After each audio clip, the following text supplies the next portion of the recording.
Muy buenas tardes para los que estáis de este lado del Atlántico y muy buenos días o muy buenos mediodías para los que estáis del otro lado. Es una gran alegría para nosotros hacer este primer encuentro virtual de nuestra agrupación, ya sabéis que es la Agrupación Nacional de Pacientes y Cuidadores de POC, que es una agrupación muy joven, que estamos desde el mes de mayo, y que gracias a todos vosotros y al interés que tenéis, esto ha crecido muchísimo y nos ha permitido empezar a pensar en la posibilidad de hacer estos encuentros virtuales, que espero que sean productivos para todos. En esta ocasión vamos a hablar, hemos decidido llamar a este encuentro antes y después del trasplante. Espera y recuperación. Sabemos bien que el momento del trasplante es un momento particular en la vida del sujeto y que marca un antes y un después efectivamente. Iñaki Morán, que nos va a hablar del después, supongo que sabe bastante de esto. Y desde Madrid, Iñaki está aquí en Bilbao, y desde Madrid tenemos a Sonia Sánchez, que está a la espera. Y ella nos va a contar qué es lo que le está sucediendo en este tiempo de espera. Voy a comenzar por Ana. Iñaki, tú puedes interrumpir y preguntar y dialogar. Quiero que esto sea un coloquio, quiero que sea una conversación, no quiero que sea una cosa dogmática y seria, nada de eso. Quiero que nos podamos juntar y charlar y conversar. Entonces, Sonia, vamos a hacer un poco de historia. Una cosa porque que se me ha olvidado que es muy importante. Para todos vosotros, los que queráis participar con una pregunta, con un comentario, con una observación, pues lo tenéis que mandar por Facebook. Yo lo voy a leer y lo podemos transmitir o comentar o decir a la persona que le mandéis la pregunta. ¿Vale? Bueno, vamos a comenzar. Ahora sí vamos a comenzar, esta vez sí que sí. A ver, Sonia, cuéntanos un poco tu historia. ¿Cuándo te diagnosticaron a ti? A mí me diagnosticaron en el 2003, 2004 aproximadamente, que era enferma de POC.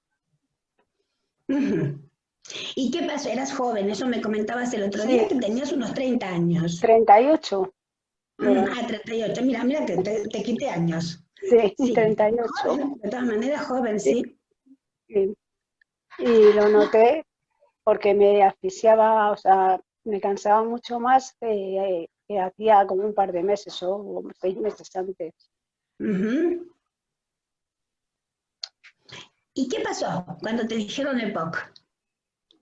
Pues que al principio, como no sabía lo que era, tampoco le daba mucha importancia. Era bueno, también como lo achacaban al fumar, digo, bueno, pues si es porque fumo, ese es el motivo de que me fatigue más, la cosa será que tengo que dejar de fumar para dejar de fatigarme. Claro, pero aquí tenemos a Iñaki, que a Iñaki le pasa otra cosa. ¿Tú eras fumador? Hola, buenas tardes, Cristina, y buenas tardes, Sonia. Agradecer a todo el mundo que pueda estar presente en esta tertulia, en este coloquio, como tú bien dices, en nuestra primera charla virtual, y esperemos que no sea la última, sino sea la primera de muchas. Bueno, sí, efectivamente, yo nunca he sido fumador activo, siempre he sido fumador pasivo. O sea, quiere decir que al final, pues con tu neumólogo buscas una explicación por qué tú, que nunca has tragado el humo de un cigarro directamente, pues buscas esa explicación y no la encuentras. Y como decía Sonia, cuando te dicen que tienes EPOC, pues no sabes lo que es eso. O sea, realmente no sabes y sales con cara de circunstancias del neumólogo, ¿no? Hasta que acudes al doctor Google a mirar y tal. Y bueno, pues buscando esas causas, pues al final el neumólogo a base de preguntas y demás, y bueno, antiguamente, los trabajos no es como ahora, que son ambientes limpios, de humo. Pues antes era, pues, como solemos ver la imagen de Londres, con el humo y demás, con la niebla y tal, pues esa niebla era el humo de mi oficina, y así es como se presupone que yo cogí la EPOC. Exactamente. Pero creo que Sonia me contaba otras cosas el otro día, que ella tiene otro recorrido, aparte del tabaco. Sí, yo es que he tenido bronquitis crónicas desde muy pequeña y bronquitis muy grandes y como en aquellos tiempos eran, no te medicaban, el niño tenía bronquitis, pues nada, tosía, tosía hasta que se le pasaba. Como mucho la abuela te ponía vaos de eucaliptus y con eso ya te curabas, te echabas el Vaporus y a tirar para adelante. Y yo creo que de ahí también, ahí se me debilitaron los pulmones, porque eran grandes, graves bronquitis. Hasta que llegas a un momento que la cosa, que recibes el diagnóstico definitivo, digamos, pero para eso tuvieron que pasar años. Sí, 38. Exactamente, exactamente. Es decir, que la evolución es una evolución lenta, ¿no? No es una cosa de un día para el otro. Hombre, sí, evidentemente es lenta, lo que pasa que sí, luego también empecé a fumar muy joven, con lo cual creo que eso se añadía a las bronquitis, porque todos los inviernos tenían pero muchas expectoraciones grandes. Y bueno, ibas al médico, ahí te daban antibióticos y poco más, eso ya de adulta, hasta los 38, que ahí ya sí. No obstante, esta enfermedad Sí, es que es diferente en distintos pacientes, ¿no? O sea, exacto. dentro de nuestra experiencia conocemos pacientes que avanzan muy lento, o incluso está paralizada la enfermedad, y en otros que igual, pues como fue mi caso, que avanzaba lentamente, pero de repente empezó a correr, como en un sprint de atletismo, y bueno, y entonces, no sé, es muy, quiere decir que la forma de interactuar con cada paciente es diferente. La Exacto. enfermedad. Yo, por ejemplo, cuando me diagnosticaron la EPOC, mi capacidad pulmonar era ya del 45%. Muy tarde. Ese es el problema, ¿veis? Ese es el problema que tenemos en los Exactamente. pacientes de EPOC. Pero El sin embargo, infradiagnóstico que hay. yo seguía haciendo las mismas actividades que antes, lo único que me fatigaba algo más. Pero como soy un bicho muy inquieto, pues me movía igual. Sí, yo he ido a la sierra con mi hija, me he ido de vacaciones, hacía una vida relativamente normal, algo más fatigada de lo normal, pero tampoco pensaba que estaba tan enferma. Exactamente, exactamente. Es decir, como en el caso de las patologías respiratorias, se va acoplando el paso y las actividades en función de lo que uno puede respirar o no, uno puede hacerse el distraído totalmente. Sí, sobre todo cuando no sabes nada sobre la enfermedad que tienes.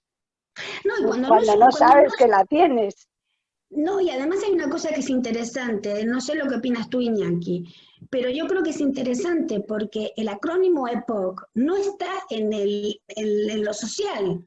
Es decir, o por lo menos yo no, hasta que no ingresé en la agrupación, antes, no lo conocía. Entonces, me parece que justamente el leitmotiv de esta agrupación es dar a conocer previamente que existe esto y que hay mucha gente que lo padece.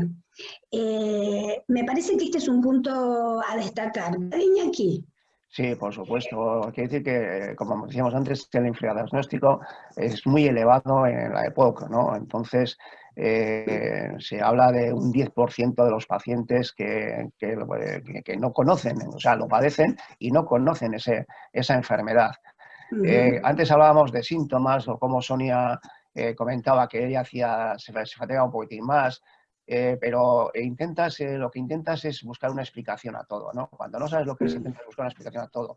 Desde que a mí me costaba agacharme, atarme unos zapatos para ir a trabajar y decía, jo, esta barriguita cervecera que se suele decir, ¿no?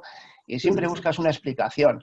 Y cuando ves que tu actividad, por ejemplo, a mí me gusta siempre mucho pues ir al monte y demás, y ya tu actividad ya te fatiga, ya no puedes subir, tienes que parar, pues los motivos son esos, ¿no?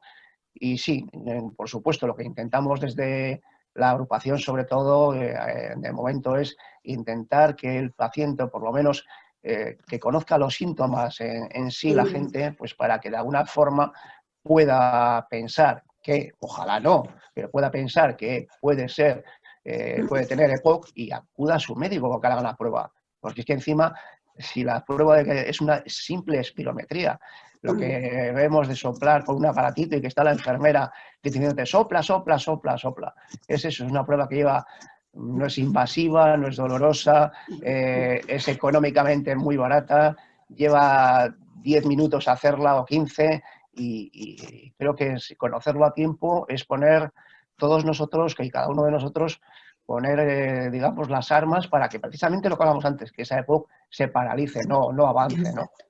Exacto. Y una cosa, Sonia, ¿cuánto tiempo transcurrió desde que tú recibiste el diagnóstico hasta la idea del trasplante, hasta la propuesta por parte, la propusiste tú, la propuso el médico? La propuso mi doctora. La Tu doctora doctora. que tenía en ese momento fue quien la propuso. Yo también había oído hablar de ello y se lo comentaba, que si esto seguía así, yo me quería morir. O me cambiaba, me hacían un trasplante o yo esto ya no lo podía aguantar. Y entonces me propuso el tema del trasplante. ¿Y en qué consistió? ¿Cómo fue? ¿Te propuso el trasplante y qué tuviste que hacer? Te hacen más pruebas todavía, te hacen ecos de corazón, electrocardiogramas para ver cómo está tu corazón, si vas a resistir o no. Te hacen algunas que otras pruebas, pero vamos, básicamente eso, el electro, todo tema de corazón. Tampoco me hicieron muchas más. Y entonces, una vez pasadas estas pruebas, tú entras en la lista. Sí. Tú recibes la información de entrar en la lista. Sí. ¿Y qué pasó cuando recibiste esta información de entrar en la lista? Para mí se abrió un mundo nuevo de posibilidades. Yo estaba deseando que me llamasen. El problema es que tengo un hándicap, que soy una persona muy menudita, muy pequeña, y costaba encontrar pulmones de mi tamaño. Entonces la espera se me estaba alargando como de 2 años, ya se me empezaba a hacer larga la espera. Claro. Pero tienes el aliciente que bueno, que estás en la lista y que algún día tocarán unos pulmones de tu tamaño. Y ahí se me truncó. Ahí en septiembre del 2017, palpándome una noche el pecho, me noto un bulto y descubro, me hacen las pruebas y descubrimos que es un tumor, que tengo cáncer. Y entonces me sacaron de la lista, evidentemente, y me operaron. Y esto ha sido en febrero del 2018 y desde entonces estaba fuera de la lista porque no puedes trasplantarte. Ahora está el nuevo doctor que tengo ahora, está intentando que me vuelvan a meter en la lista de espera. O sea, ahora estarías en condiciones de volver a estar en lista. Según tienes que esperar entre 3 y 5 años, pero yo ya con la capacidad que tengo, no creo que aguantes tantos años. Porque mi capacidad pulmonar está ya muy al límite. Y ahora mismo la última espirometría me sale un 17% de capacidad. Entonces, y ahora mismo solo es el estar hablando, te para cansa. mí ya es una fatiga. Es un esfuerzo, es un esfuerzo. Bueno, vamos a darle un poco a Iñaki mientras tú te repones, ¿vale? Vamos a hacer eso. Vale. Venga, cuéntanos, ¿qué pasó contigo cuando recibiste la noticia? Que estabas en la lista. A ver, para estar en la lista tuve que pasar una serie de pasos previos. Cuéntanos. Lo que pasa es que en mi caso fue parecido al de Sonia, pero un poco al revés. Digo al revés porque, bueno, pues yo primero sufrí un cáncer de colon en el 2009, ya estaba diagnosticado de POC, pero era, en aquellos momentos era leve, moderado, o sea, superé ese cáncer con su quimio y demás. Y en el 2013, pues tuve una metástasis del cáncer en el pulmón. Yo ya estaba en rehabilitación también en el hospital, rehabilitación física para mantenerme para el tema de la EPOC. Y bueno, pues en el 2013 me operaron, volví a pasar los ciclos de quimio y a mí mi neumólogo no sé si no lo puedo decir exactamente ahora mismo, pero aproximadamente en el 2016 o 2015 ya me hablaba de que mi única solución, porque claro, yo estaba empezando a caer en la EPOC, estaba empezando a bajar esos niveles de oxígeno en sangre, ¿no? Entonces empezamos a hablar y me empezó a comentar que era candidato para un estudio de trasplante pulmonar, pero que tenían que pasar 5 años desde que mi último cáncer, digamos, pasaran esos 5 años para estar oficialmente curado, ¿no? Que es como el sistema de salud, lo que decía Sonia, de los 3 o los 5 años, en mi caso eran los 5 años. Bueno, pues mientras tanto, nada, pues intentar hacer el ejercicio correspondiente, tanto respiratorios como físicos, para estar en la mejor forma posible. Y en el 2018, en febrero, que hacía ya los 5 años, pues en el 2017 a finales ya, mi neumólogo ya empezó a hacerme las pruebas para esa valoración, ¿no? Pruebas que, como decía Sonia, son lógicamente de corazón, también son de huesos, que es muy importante dentro de lo que es el trasplante pulmonar, pruebas físicas, lo que se llama el test de marcha de 6 minutos, a ver cuánto andas y demás. Y todas estas pruebas, y luego, bueno, hay pruebas, hay más pruebas todavía, por supuesto, hay pruebas musculares, etcétera, etcétera, de fuerza, hay muchas, la verdad que hay muchas, hay escáneres, radiografías de la situación pulmonar, o sea, las pruebas que te hacen son infinitas. Las vas haciendo, lógicamente, como era mi caso, pues las iba haciendo entre el hospital mío de referencia, aquí en Vizcaya, pero que ya sabéis que los trasplantes pulmonares están centralizados a nivel nacional en España en 7 sitios, con lo cual para la zona nuestra, de aquí del País Vasco, correspondía el Hospital de Valdecilla en Cantabria. Allí tuve la primera consulta, pero ya habiendo pasado los 5 años ya del último cáncer, con lo cual oficialmente estaba dado de alta por Osakidetza, el Servicio Vasco de Salud Vasco. Y bueno, pues allí complementaron con otra serie de pruebas. En principio quieren ver cómo sobre todo valorar tu estado físico para ver si creen que tu corazón y tu estado físico puede superar esa difícil que es operación, ¿no? Que es el trasplante pulmonar. Se habla que es tan difícil o más incluso con la de corazón. Pero bueno, quiere decir que tiene lógicamente sus riesgos importantes. Y en un principio incluso me llegaron a poner en duda que pudiera estar coincidió con una época baja mía. Yo cuando aquello, Sonia, tenía también en torno al 20% de capacidad. Cuando aquello, la verdad es que me pilló en un momento bajo por una pseudomona que tuve. Y bueno, pues me hicieron el test de la marcha allí mismo, en el Hospital de Valdecilla. Y en principio ya me dijeron que si no me aceptaban, o sea, ya era un no, ¿no? En principio había como un no. Me pusieron un reto que era esperar, no sé si fueron 3 o 4 meses y volver para ver cómo estaba mi estado físico. Entonces, el reto era pues lo que yo hacía más o menos, que era la bicicleta, andar, pero en lugar de hacerlo 3 días a la semana, como cuando íbamos al hospital a hacerlo durante 50 minutos, era hacerlo 7 días de 7 a la semana. Y así dice, claro, tienes que valorar, tienes que decir, bueno, lo primero es nuestra vida. Entonces, no la vagancia, esto le pegas un espaldarazo a la vagancia y estás esos 7 días. Y por suerte así fue. Yo volví a esa segunda consulta y bueno, pues vieron que había mejorado muchísimo en lo que es en masa muscular, que había mejorado en resistencia, que había mejorado en el test de la marcha, que no paraba esos 6 minutos de andar, que habían dado, en lugar de 200 metros, habían dado casi 400, y aunque me exigían más, ya por lo menos ya tenía las puertas abiertas a esa esperanza de trasplante. La espera es esa. Pues me estás echando para abajo todo el ánimo, porque no, yo para nada, en Sonia. este confinamiento he perdido mucha masa muscular y mucha resistencia. Estoy deseando que llegue el invierno para poder empezar otra vez a coger fuerzas.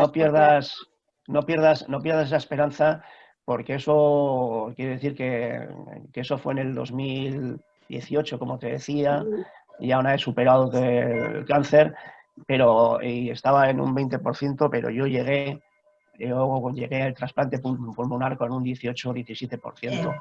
Y con nada, o sea, muy bajo, y fue en julio del 2019, y con ya, sabía que si no sino que yo al final de año seguramente no llegaba. O sea, esa era mi situación. Entonces, pues bueno, que estamos aquí, lo contamos y estamos muy bien y bueno, ya hablaremos más ahora todavía de ese tema, pero quiero decir que esas son un poco las bases, sobre todo, que te pueden exigir. Y luego, ojo, que es cada hospital lleva su política de trasplante propia. Entonces, las exigencias o no sé, como lo queramos llamar, son diferentes en los distintos hospitales. Yo conozco gente que ha podido ser rechazada en Valdecilla y la han operado en Madrid. Yo conozco gente que ha sido, y Cristina también, que ha sido rechazada en Valdecilla y en Madrid y la han operado en La Coruña. Y está de maravilla. Entonces, el protocolo de cada hospital es diferente. Entonces, igual el de Valdecilla es más exigente en algunas cosas, no lo sé. Es decir, que tampoco es un tema que no soy ni quien para valorar, está claro. Pero bueno, tú ten ánimo porque intenta seguir así, intenta esa bicicleta o esa cinta que creo que me has dicho en alguna ocasión. Yo llevo todo el verano sin hacer nada. Aquí en Madrid con estos calores es imposible hacer. Sí, salgo por las tardes y camino, pero ni bicicleta en casa, ni cinta, pero ni nada. Eso es lo que tenías que intentar en casa, que decir que tienes que recordar. Con los calores no puedo. Yo ya además tengo alergia, a mí es que me pilla de todo. Este año la alergia ha sido muy mala, con lo cual la nariz cerrada, no me entra aire por ningún sitio y luego el calor, o sea, que se me ha juntado muchas cosas. Y luego la pandemia, que no me deja moverme como yo me movía antes. Bueno, la pandemia no nos deja mover a nadie, o sea... Claro, pero yo me movía algo más antes por la calle, iba a muchos sitios y entonces aunque eso luego se nota a la hora de sentarte en la bici o ponerte a caminar en la cinta. Si tú no sales tanto a la calle como antes, ya estás más sedentaria. Pero según lo que yo tengo entendido, no hace falta ni gran carga en la bici, ni tampoco que sea demasiado fuerte la velocidad en la cinta. No, lo importante es moverse, ¿no, Iñaki? Sí, a ver, a mí...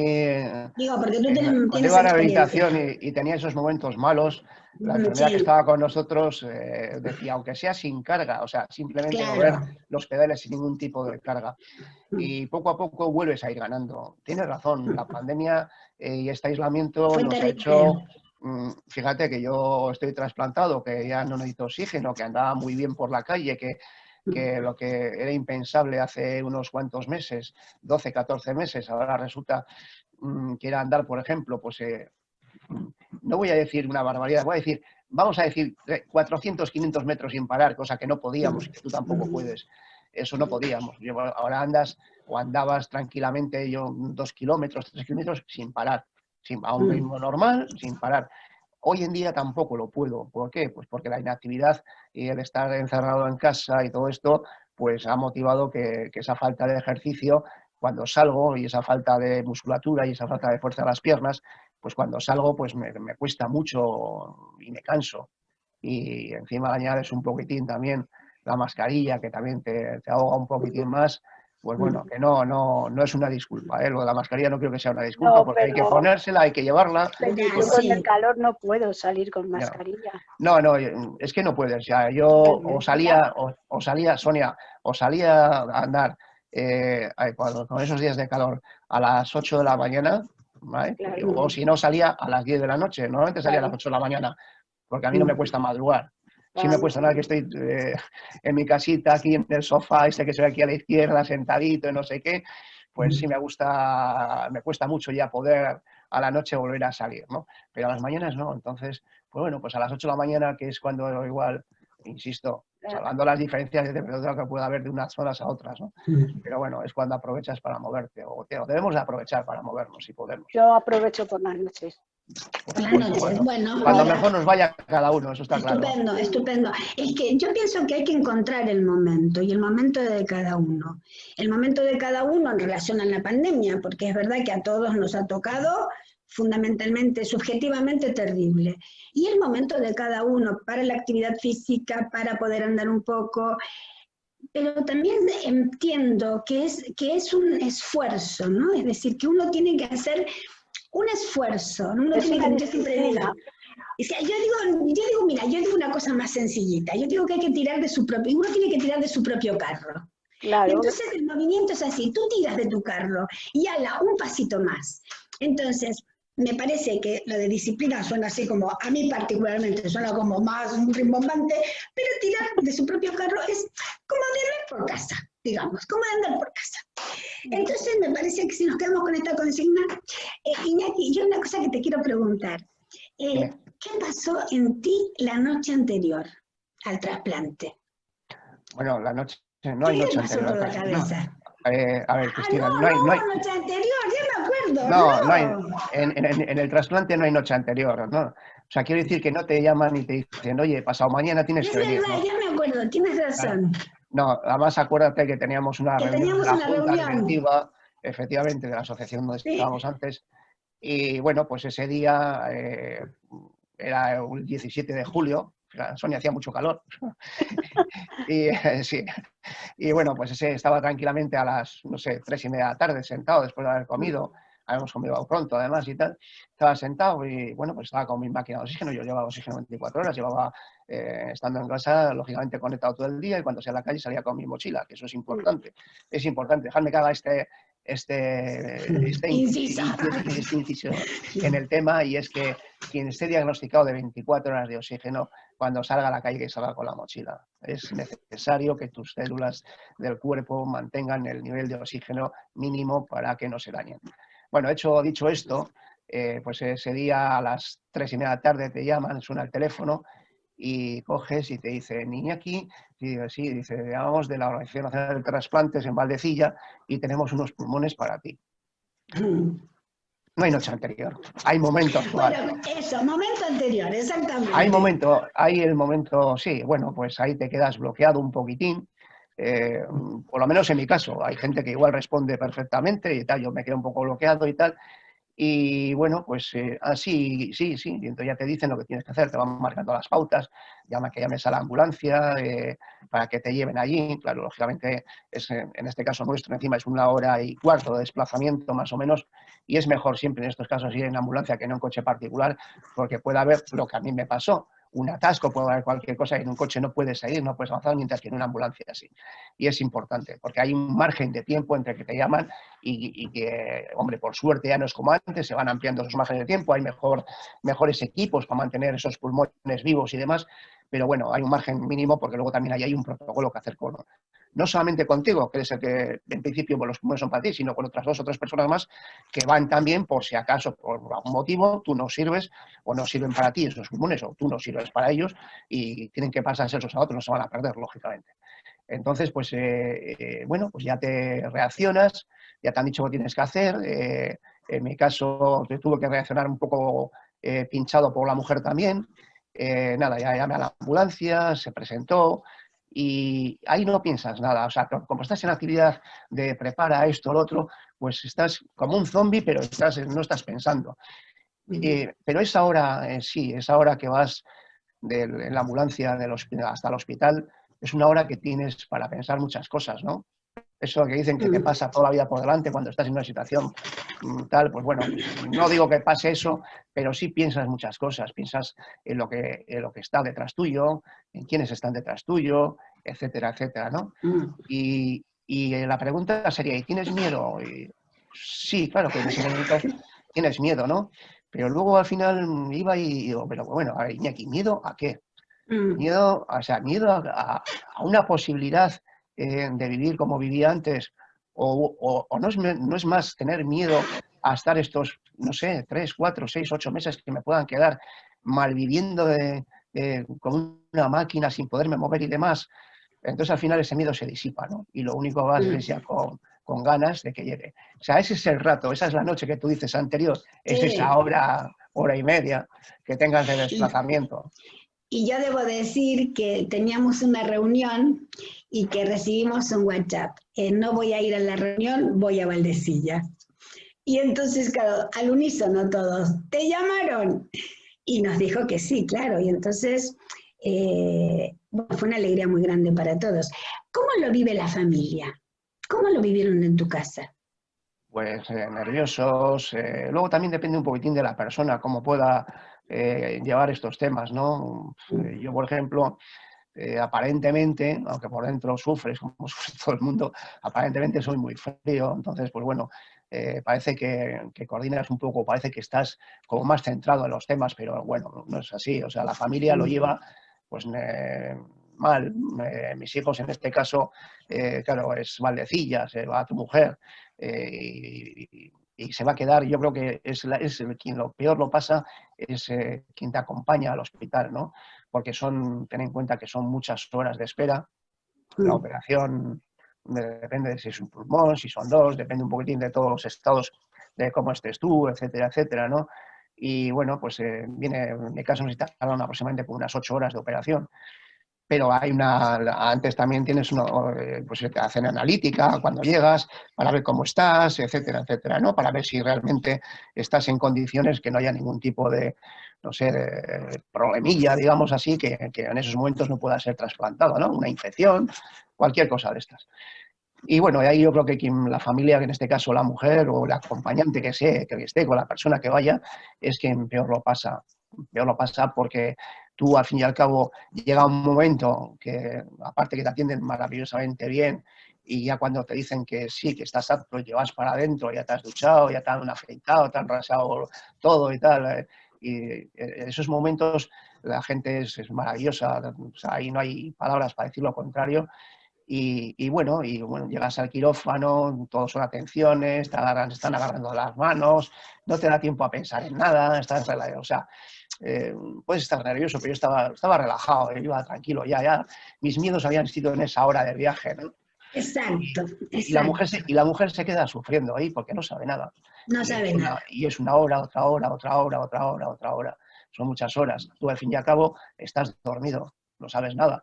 Yo dormí pues más de 48 horas, o sea que quiere decir que no sabes exactamente, tú no te enteras de nada. Pero ellos lo sufren, ellos están sufriendo, eso sí, lo sufren. No, y además también me parece que el que entra a quirófano entra con una apuesta por la vida. Es Por decir, supuesto, porque es que es alguien importante. llega al momento de la decisión de soportar esa intervención tan estricta, tan difícil, es porque ha hecho una apuesta por la vida, porque no hay otra posibilidad. Porque también te puedes quedar con la mantita a cuadro sentado en tu casa y bueno, pero no, es una apuesta por la vida. Entonces, me parece que en un cierto sentido apostar por la vida da una cierta tranquilidad. Porque tú lo dices muy bien, tú entras al quirófano, todos te atienden, todos te cuidan, es verdad, porque te están acompañando en ese paso trascendental. De alguna manera, el personal se hace cargo de la angustia que siente el sujeto. Y entonces, exactamente, y entonces me parece que con esas atenciones lo que se hace es acoger, recoger al sujeto que se sabe que en ese momento está sufriendo, por mucho que haga una apuesta por la vida. Es decir, uno hace la apuesta por la vida, pero hombre, siempre queda un resabio de una cierta preocupación, por lo que, no solo por lo que podrá pasar, sino también por la familia, o sea, pero me parece que el personal en ese sentido actúa muy bien, porque recoge, no deja caer, no los deja tirados. No, por supuesto, te acompaña en todo momento. O sea, es decir, que Exactamente. te está acompañando contigo, te está dando ánimos. Como te decía antes, te están agarrando la mano, te están diciendo que esto no es nada, aunque son palabras que en esos momentos dices que pero yo estoy aquí. No, pero sí, la ilusión, pero la esperanza que tienes por vivir, por respirar, que nadie sabe lo que es respirar dejar de respirar, nadie sabe lo que es hasta que te falta el aire realmente, no sabes, no valoras lo que es respirar. Sí, porque es Entonces, automático.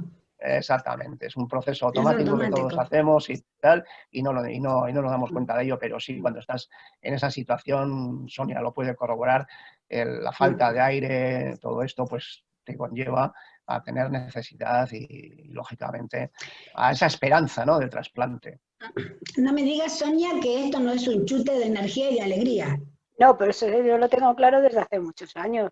Yo ahora lo que en los 2 años de espera era, vamos, yo estaba deseando que me llamasen. Con todos los riesgos, con todo lo que supone, vale, es mucho, mucho, pero es que prefiero eso a esto. Ya, La exactamente. situación que hoy Entonces, vivimos, como bien dice Sonia, claro, es, es que no es vivir, no es vivir. es estar ahí. A mí me decían, Ujú. y si no sale, yo, si no sale me muero y se me acabó el sufrimiento. O sea, las dos posibilidades son, una, sales y sales cambiado con una vida nueva, y la otra es, si te mueres se te acabó este sufrimiento, porque esto ya es sufrir. Yo ya últimamente sufro, y no es que diga, y sufro mentalmente, no, sufro físicamente. El Claro. esfuerzo de quiero, y no llego a ese sitio, pero tengo que llegar porque si no, no me puedo sentar. Y ves que son 10 pasos, pero son 10 pasos que no los haces nunca. Y cuando llegas y te sientas, es,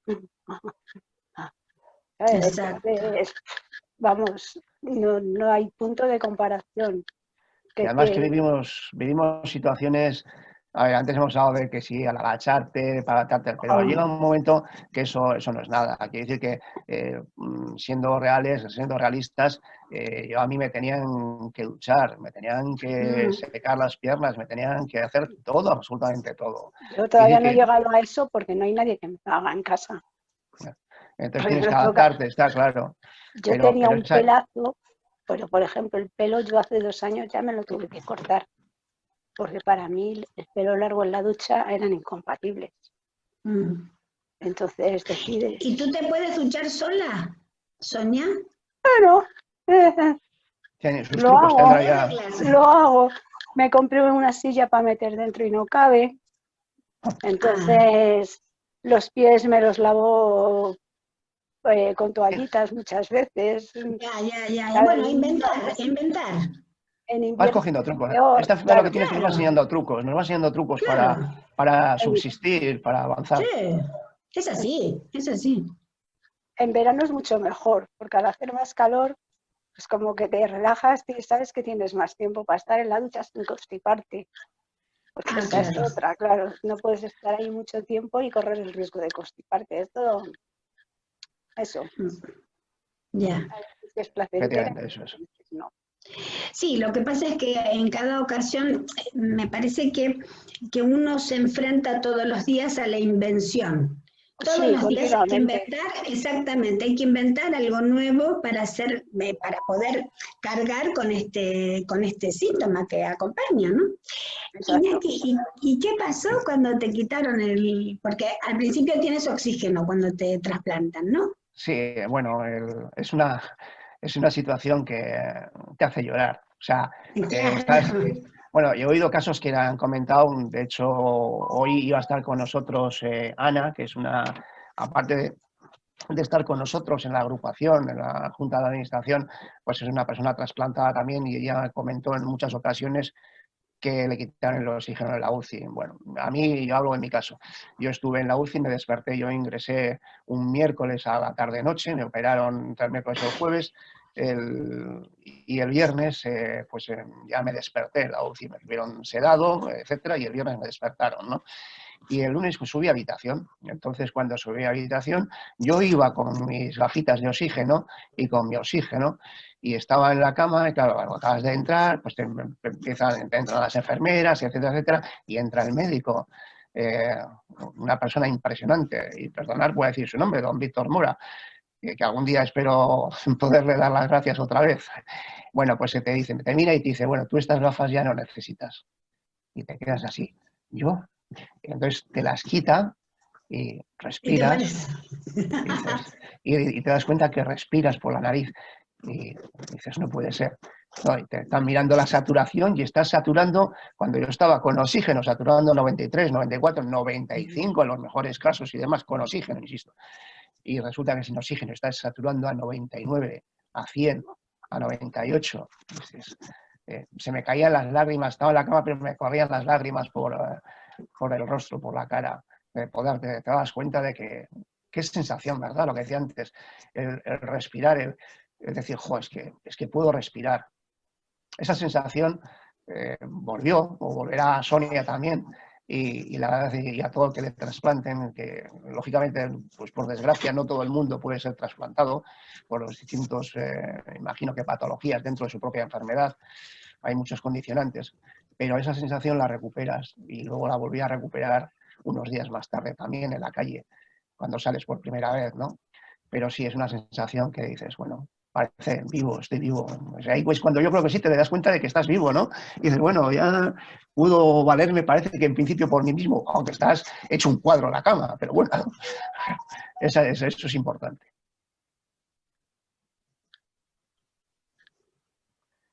No sé si había algún problema. Quieto, Iñaki. No, digo que no, ya había espera. acabado más o menos, sí, que eso es lo importante, el poder darte cuenta que vuelves a vivir y vuelves a respirar por ti mismo. Exactamente, exactamente.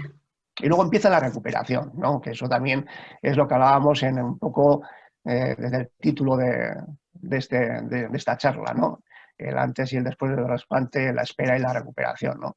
Ahí empieza un poco ya la recuperación, porque ya de 2 o 3 días, o sea, no puedes estar inactivo, o sea, ya vienen los fisioterapeutas a estar contigo en la habitación, empiezas ya con ejercicio, aparte de levantarte de la cama, empiezas ya con ejercicios en la misma cama, de piernas, de brazos, con gomas elásticas que todos conocemos para estirar y tal con los brazos. Tenemos que daros cuenta que mientras estamos en la operación, mientras estamos en la UCI, se pierde muchísima masa muscular que por otro lado, nosotros los pacientes de POC, como le pasará a Sonia también, pues le estamos perdiendo constantemente. Por eso el tema es ejercicio, ejercicio, ejercicio, adaptado a nuestras posibilidades, pero es lo más importante que podamos hacer. Y entonces, bueno, pues ahí empiezas, como decía, la recuperación, el día a día, luego pues en mi caso, pues como tenía una infección y demás, era contagiosa y tal, pues no podía salir de la habitación, te meten la bicicleta estática en la habitación para que empieces a hacer y empiezas, como hemos dicho antes, pues sin fuerza prácticamente, empiezas el primer día, lógicamente, con el profesional fisioterapeuta ahí contigo, y bueno, pues empiezas suavecito y poco a poco vas avanzando, quiere decir que cada día vas haciendo un poquitín más, vas haciendo más ejercicios, hasta que llega un momento que igual ya lo normal es que ya bajes incluso al gimnasio, que yo bajé un par de veces o 3, pero luego tuve por otros problemas que tuve añadidos, que tuve otra operación más, pero que fue problemas colaterales, como decimos con el trasplante. Pues bueno, pues ahí bajas al gimnasio, haces cinta, haces pesas, están contigo, lógicamente, controlándote, y eso es lo que empiezas a recuperar, a andar, sobre todo te mandan a andar, de momento andas por el hospital, por los pasillos, y hasta que llega un día, que suele ser pronto, que te dice el médico, dice, bueno, tendrás ganas de salir a la calle, y dices, impresionantes. Y dice, bueno, pues hoy puedes bajar a lo que es justo debajo, digamos, a la entrada, pues hay un pequeño parquecito y tal, y hay sus bancos y demás, y ahí puedes bajar al salir un ratito.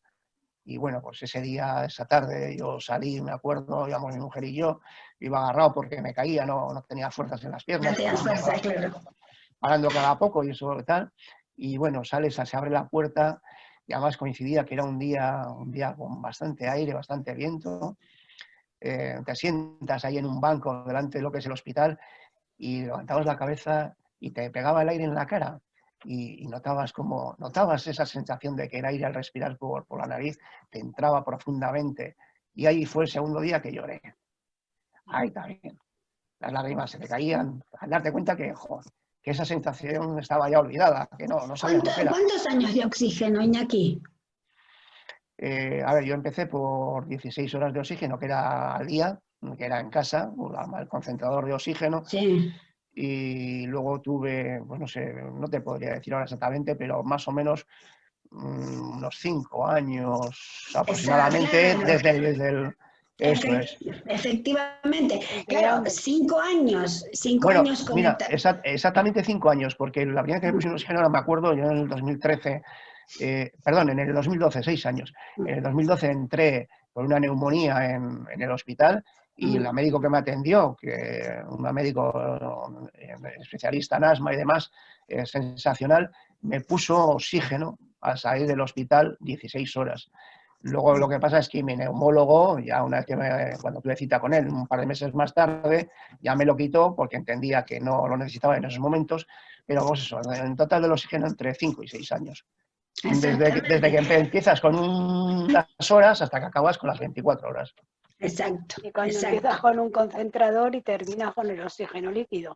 Sí, sí, sí. Porque claro. yo el concentrador ya lo tuve que dejar hace 2 años porque llegó un momento que el de paseo en la calle No ya puedes. ya no me daba aire. Además era demanda imposible. Es que lo que tiene el concentrador, el concentrador, el concentrador te lo cambian porque el concentrador al fin y al cabo es un equipo eléctrico que te está dando aire constantemente, ¿no? Pero lógicamente lo que llevas a la calle es una mochila eléctrica, ¿vale? Que es, como decía Sonia, que te da demanda. ¿Qué quiere decir eso? Que cuando inspiras por la nariz es cuando te entra el aire. Si no, no entra. Si no, no te da oxígeno, ¿no? Entonces, el problema es que cuando te fatigas mucho ya, no es suficiente porque tus respiraciones son muy cortas, son muy rápidas y no le das tiempo al concentrador tampoco a que te meta el oxígeno que tú necesitas. Y aparte que normalmente el oxígeno del equipo eléctrico es más bajo siempre que el oxígeno líquido. El oxígeno líquido es, ya habéis visto, es el que hay que rellenar, la bombona, etcétera. Tienes un equipo en casa que te lo cambian semanalmente o cuando corresponda. Y con esa mochila, el oxígeno en casa, hombre, es un oxígeno más frío, es un oxígeno que te entra mejor. Cuando sales a la calle llevas una mochila ya de oxígeno líquido que también te da más horas de independencia, pero aparte de eso también te da lo que decía antes, más cantidad de oxígeno y sobre todo que es constante. O sea, tú no tienes que estar respirando por la nariz, inspirando en este caso por la nariz, para que el oxígeno entre dentro de tu cuerpo y te ayuda pues, a andar, a hacer cualquier tipo de ejercicio que necesitas, ¿no? Es como a mí el oxígeno líquido me ha quitado libertad, porque yo con mi concentrador lo enchufaba en el maletero del coche y yo he pasado una noche por ahí fuera con él, cosa que con el oxígeno líquido no puedes. No, hombre, a ver, el oxígeno líquido tiene eso, ¿no? Tiene que en un momento dado no puedes recargar como es una mochila, pero yo creo que lo que importa es la salud. Hombre, sí, la calidad de vida que tienes en esos momentos. El oxígeno líquido no es la misma que la calidad que te da el concentrador. Y luego, si te quieres ir un fin de semana por ahí, ojo, que tampoco no hay ningún problema, porque con avisar al servicio que te está, a la compañía que te está dando a ti ese servicio a través, lógicamente, de sanidad, que vas a estar tal día o tales días en un hotel, en una casa, que no tiene por sí un hotel, pues una casa particular y tal, te van a llevar los de esa zona, te van a llevar oxígeno líquido allí para que tú puedas rellenar también, o sea que tienes también cierta libertad, ¿no?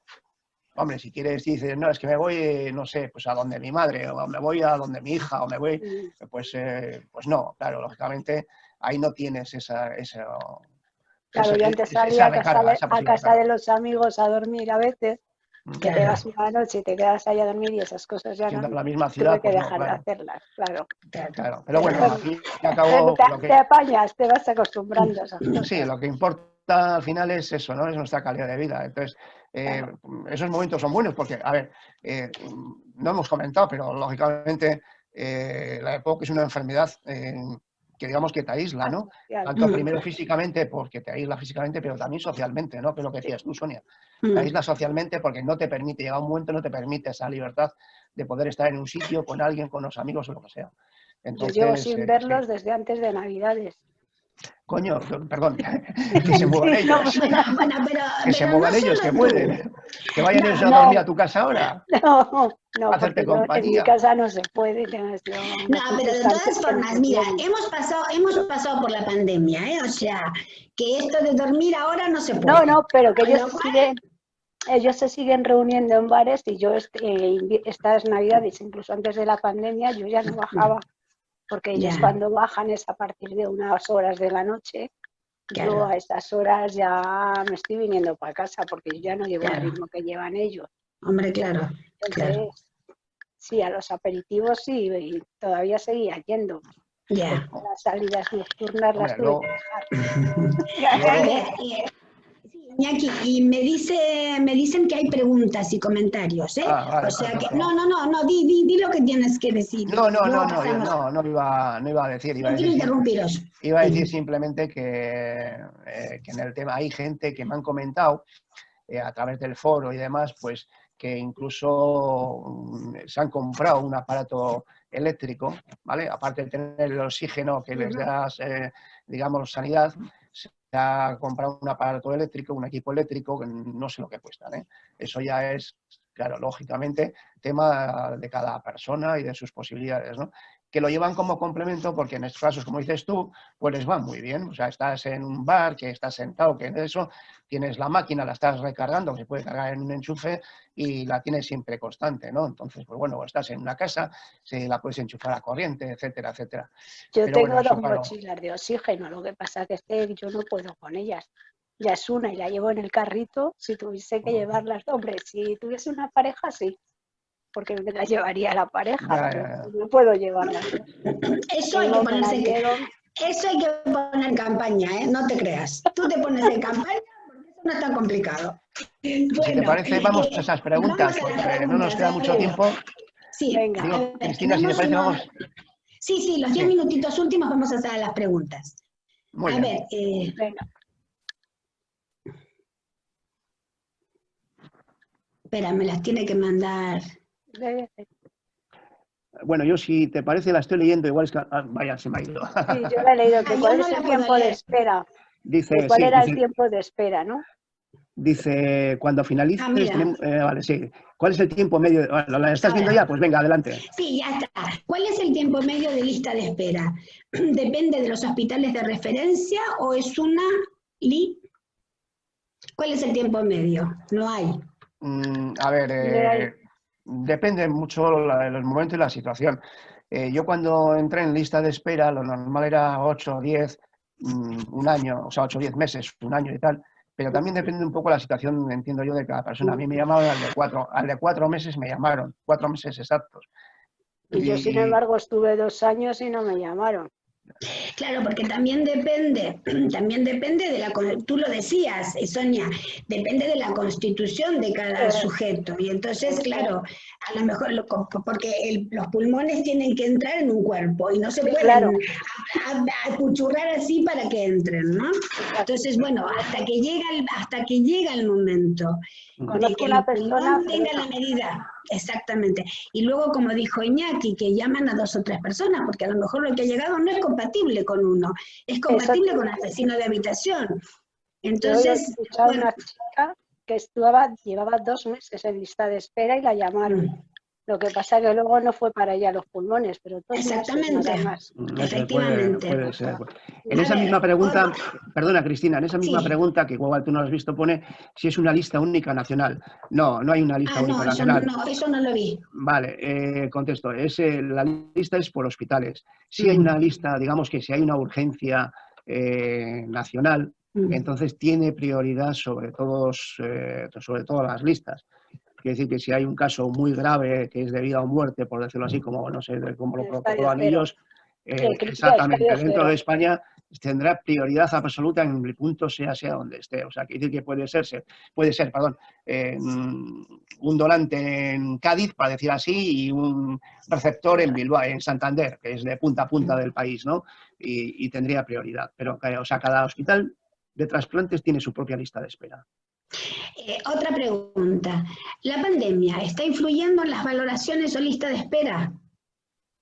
Sí, está influyendo mucho porque la pandemia lo que ha hecho es paralizar durante el tiempo que hemos estado en este estado, pues sí, en estado de emergencia, pues digamos, ha paralizado los trasplantes, ¿no? Se han retomado y bueno, ahora creo que están llevando un ritmo más o menos normal o incluso hemos oído de casos de en un mismo día múltiples trasplantes, ya no solamente hablamos de pulmón, sino de corazón, de riñón, etcétera, etcétera, ¿no? Hígados, ha habido múltiples trasplantes en un mismo hospital. Pero desde luego, primero tenemos que valorar que España es el país del puntero del mundo a nivel de trasplantes.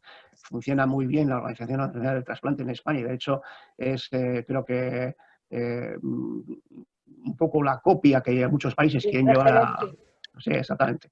Y bueno, en ese sentido confiamos totalmente en que esto se va a normalizar. De hecho, yo creo que ahora mismo la situación será normal. ¿Qué No, oye, pasará? Pues ahora mismo otra vez han vuelto a suspender, por lo menos aquí en Madrid, el 12 de octubre y varios hospitales han vuelto a suspender todo tipo de operaciones debido a otra ver, vez sí, al a ver, estado en el que estamos. sí, a ver, las operaciones, digamos que no son urgentes y demás, o están paralizando, o las consultas, este tipo de consultas, las están paralizando. A nivel de No está. trasplante, no sé cómo está ahora mismo, pero quiero decir que sé de casos que todavía se están trasplantando y se han trasplantado esta temporada, o sea que quiero creer que más o menos está Claro, si es que hay parecido. unos pulmones disponibles, no pueden perderlos por la situación en la que estamos. Exacto, exacto. A ver, otra pregunta. ¿La edad límite que se suele indicar es determinante? A ver, hay un protocolo de edad, ¿no? Pero creo que es un protocolo generalizado y no quiero mentir porque tampoco lo sé al 100%. Ese protocolo de la ONT, de la Organización de Trasplantes, actualizado a estas fechas, dice que hasta los 60 años te trasplantan un pulmón, hasta los 65 eres, digamos, estás apto para trasplantar. Pues, perdón, hasta los 60 años los 2 pulmones, me he equivocado, y hasta los 65 un pulmón. Pero luego depende de muchas circunstancias. Puedes incluso tener más de 65 años, tener una preparación fuerte, estar sano, estar con todas las pruebas que te hacen muy bien y te trasplantan, o incluso tener menos de 60 años y bueno, pues por unos condicionantes, por otras patologías añadidas que puedas tener a tu propia enfermedad pulmonar, pues igual no eres candidato para trasplante. Exactamente. Cada hospital, dentro de ese protocolo general, cada hospital tiene, digamos, un poco de, entiendo yo, de libertad para poder hacer sus propias valoraciones. A ver, hay bueno, has contestado con esto la pregunta siguiente, porque la pregunta siguiente es, ¿o hay otros factores que puedan influir para que se considere candidato mayor de 65 años? Yo creo que has contestado también con lo que has dicho, ¿no? ¿O quieres agregar algo más? Como ha dicho antes Sonia, las pruebas que te hacen, hay, digamos que yo entiendo que 2 valores importantes, que es el corazón y los huesos. O sea, Exacto, exactamente. exacto. Es decir si eso está bien, posiblemente tienes pues, muchas posibilidades de ser candidato de trasplante, pero desde luego que el corazón esté mal, o que tengas osteoporosis, que es descalcificación en los huesos. Hay tratamiento, ojo, y te van a poner tratamiento previo, pero bueno, quiere decir que son problemas, son patologías que puedan influir en esa negación de trasplante. Bueno, esta la voy a contestar yo y vosotros, la vamos a contestar entre los 3. Porque dice, me han hecho las pruebas y soy candidata, pero tengo mucho miedo.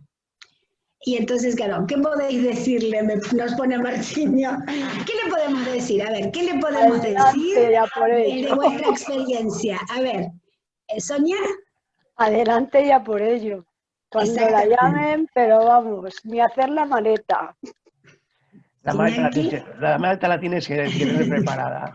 Bueno, yo antes ya he dicho, ¿no? Cuando hemos hablado de esa noche anterior, que será esa hora anterior, ese miedo, a ver, te surgen muchas dudas. Cuando al final llega el día como llegó, cuando a ti te llaman un día y te dicen, Iñaki, claro, cuando haces las últimas pruebas, pues ya en el hospital te dicen, bueno, aquí ya hemos hago las pruebas dentro de una semana o dentro de 15 días, te llamamos y te decimos cuál es el resultado. Y cuando te llaman y te dicen, estás apto, y ven a firmar. Entonces ya es cuando entra la alegría, por un lado, de poder firmar, y por otro lado los miedos, ¿no? Que te van a empezar a surgir, las dudas, pero esos miedos hay que disiparlos, o sea, no tenemos calidad de vida en la EPOC. Hablo de la EPOC porque, lógicamente, puedo hablar de fibrosis quística, se pueden hablar de muchas enfermedades también más, ¿no? Pulmonares. Entonces, no tenemos calidad de vida. Yo no podía andar, ¿no? Me costaba respirar. Como decía antes, me tenían que hasta duchar. Lo único que podía hacer yo por mí mismo era comer, y comer pues, incluso con mucha fatiga, despacio, parando, comidas pequeñas. En pequeñas cantidades. Exactamente, eso es. esos miedos, eso no es vivir. Entonces los miedos ahí tienen que desaparecer. Y aparte de esto, hoy en día la operación pulmonar, yo no le quiero quitar la gravedad que tiene o sus, ¿no? No sé, digamos... los riesgos. Los riesgos, efectivamente, que pueda llevar, ¿no? Pero hoy en día es muy segura la operación pulmonar. Quiero decir que yo conozco muchísimos casos desde hace unos años para aquí ya por el tema de asociación, etcétera, etcétera, y el tema de relación con los hospitales y esto, y realmente son éxitos prácticamente asegurados. Quitemos ese miedo. Vamos a vivir. Exactamente. Yo voy a dar mi opinión como psicoanalista. El miedo es totalmente lícito. Está permitido y es esperable, además, que haya miedo. ¿Por qué? Porque uno se enfrenta ante algo que no sabe qué es. Lo sabe teóricamente, pero no lo sabe por experiencia de vida. Lo sabe por los resultados. Iñaki es un resultado. Lo sabe por las expectativas. Sonia es una expectativa. Pero cada uno en su soledad alberga miedos. Y la operación es un verdadero pasaje de una vida a otra. Es un verdadero pasaje de una vida de la mortificación a una vida de la vivificación. Entonces, no te queremos empujar, pero sí queremos que puedas poner en su justo lugar este miedo que sientes, que es lícito, porque hay algo desconocido que vas a atravesar. Pero yo te diría que adelante, como dijo Sonia. Adelante, háblalo. Y lo mismo. Y háblalo, y si quieres... Apóyate en la familia, en los amigos, pero adelante. Y si quieres me escribes y lo conversamos por correo, ¿vale? Venga, que te esperamos. A ver, entonces, ahí me dice la última. ¿Es mejor el trasplante bipulmonar o de un solo pulmón? Yo ya no puedo opinar. No sé. A ver, Iñaki, te toca. Imagino que depende de cómo esté la persona. Eso que lo va a valorar son los médicos, los cirujanos, son los que van a valorar. Yo en un principio estaba valorado para un pulmón solo y al final pues valoraron que estaba apto para los dos pulmones. Lógicamente no es lo mismo una operación de 3-4 horas que una de 7-8 horas. Exactamente. Entonces, depende un poquitín, pero recordemos que con un pulmón solo se puede vivir y hacer una vida normal también, ¿vale? Una cosa que te voy a decir, que yo estaba valorada para ser bipulmonar, sin embargo, por mi capacidad torácica, si solamente me entraba un pulmón, me pondrían uno solo y con ese haría la función de los dos. Exactamente. Hay casos, o sea, muy famosos. Sí, yo tengo un amigo que solo tiene un pulmón, que el otro se le extirparon y funciona perfectamente. Yo no sé si os acordaréis, como caso así conocido hace muchos años, hubo un portero del Salamanca, que era de Alessandro, que en un problema que tuvo, no sé si fue, ya no me acuerdo, deportivo, le tuvieron que poner trasplantes de pulmón y ponerle un pulmón solo y siguió jugando al fútbol. Quiero decir que, a ver, que bueno, que un pulmón solo vas a hacer vida normal, y eso, pero solamente va a estar en manos de tus cirujanos, de tus médicos, en los que van a valorar muchas cosas, tu estado físico, tu necesidad, etcétera, etcétera. Muy bien. Bueno, son las 7, hemos cumplido el horario, hemos estado estupendos. Os agradezco muchísimo, muchísimo, muchísimo, muchísimo. Ya tenemos una felicitación que nos dicen que efectivamente poder escuchar a la gente que ha pasado por la experiencia es enriquecedor. O sea, que he recibido yo esta felicitación. Os agradezco. Sonia, a ti, encantadísima de conocerte y encantadísima de charlar contigo. Y contigo, Iñaki, ¿qué te voy a decir si trabajamos codo a codo? Pues sí, sí, y seguimos, y vamos a seguir trabajando, vamos a seguir con nuevas ideas y sobre todo intentando ayudar, que de eso se trata, ¿no? Ayudar con nuestra Exactamente. Y además os anticipamos, yo me voy a repetir, pero que estéis atentos porque esto se repetirá. Estas actividades virtuales las vamos a repetir. Es interesante. Tenemos en carpeta varios proyectos, vamos a ver cuál sale primero, pero estar atentos que va a haber novedades. Bueno, muchísimas gracias, ha sido un placer para nosotros y como agrupación, y también ha sido un placer, supongo que para ustedes, habernos puesto cara, que eso es importante. Bueno, hasta la próxima entonces. Muchas gracias a todos y hasta la próxima. Adiós.